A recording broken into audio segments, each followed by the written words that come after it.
Should Saquon Barkley bounce back this week is the topic of this Friday morning short. I'm your host, Chris Allen, a part of the Football Guys, a team of analysts here. And if you need any more additional analysis for projections, for rankings, for DFS highlights, anything like that, head on over to footballguys.com, click that join button right in the top right-hand corner. And as we say here at Football Guys, we'll do the work, you do the winning. So let's hop on right into it. Saquon Barkley, first round, second round pick, one of our favorite running backs in the league, still is yet to top 100 scrimmage yards so far through week 2. And of course, like with the injury that he sustained last year, with all of the news coming out of training camp OTAs about the team being hesitant to claim that Barkley was going to be ready for week 1, we should have seen some of this coming. But of course, regardless of that fact, like managers right now are somewhat panicking, and I can only understand the fact that some folks are panicking regarding his current output. But let's go ahead and look at this peripheral number so far through week 2.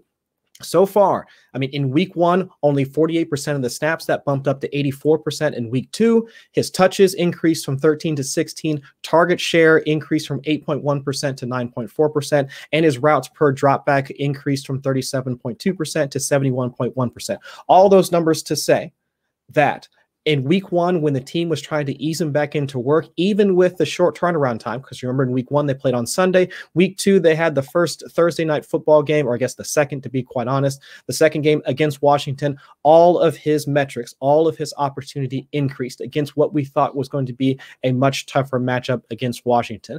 Now, while Saquon didn't really pop in the box score for that week 2 performance or for that week 2 game, it is encouraging to see that the Giants were comfortable with throwing him out there a bit more than they had just 3 to 4 days ago. So just looking at his peripheral numbers and seeing that the opportunity had only increased even on such a short period of time, that does give me at least some encouragement that the team is ready to, let's say, quote unquote, unleash Saquon Barkley, at least for the rest of the season. Now, of course, looking at the Giants offense as a whole, we've seen most of that production kind of circle around Daniel Jones. Right now, they're 17th in pass rate over expectation, 29th in red zone pass rate over expectation, which actually bodes well for someone like Saquon Barkley, because once they get into the red zone, once those high value touches start to get doled out amongst any of the pass catchers, it does look like Saquon Barkley's role or his opportunity should remain the same. Now, over the past couple of weeks, Daniel Jones has been the one that's been taking more of that running game and having a bit more of that hashtag Konami code action,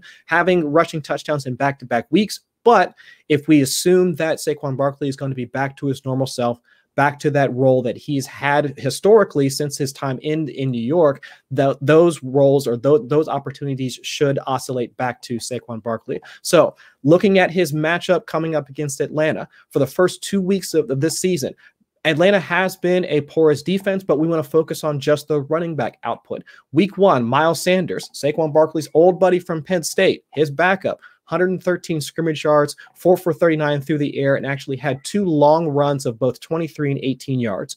That's exactly what we would hope to see for somebody like Saquon Barkley, somebody that could actually perform better from an explosive run perspective. Also, the debate could still be out there, but Saquon Barkley in the passing game, slightly ahead of Miles Sanders, at least for me, from a talent perspective, so I can see him capitalizing on that. Even the Bucs RBs last week between Leonard Fournette, Ronald Jones, and Giovanni Bernard combined for 9 for 49 through the air, and both their primary rushers, both Leonard Fournette and Ronald Jones, combined for 112 scrimmage yards as well. So the matchup sets up well. His opportunity is back. Daniel Jones is playing very well despite all of the things that we typically ascribe to a quarterback like Daniel Jones. So for the very least, the Giants at home against Atlanta, it looks like the best opportunity for him. Saquon Barkley is getting the opportunity that we expect him to see, so I expect him to bounce back this week. Peace.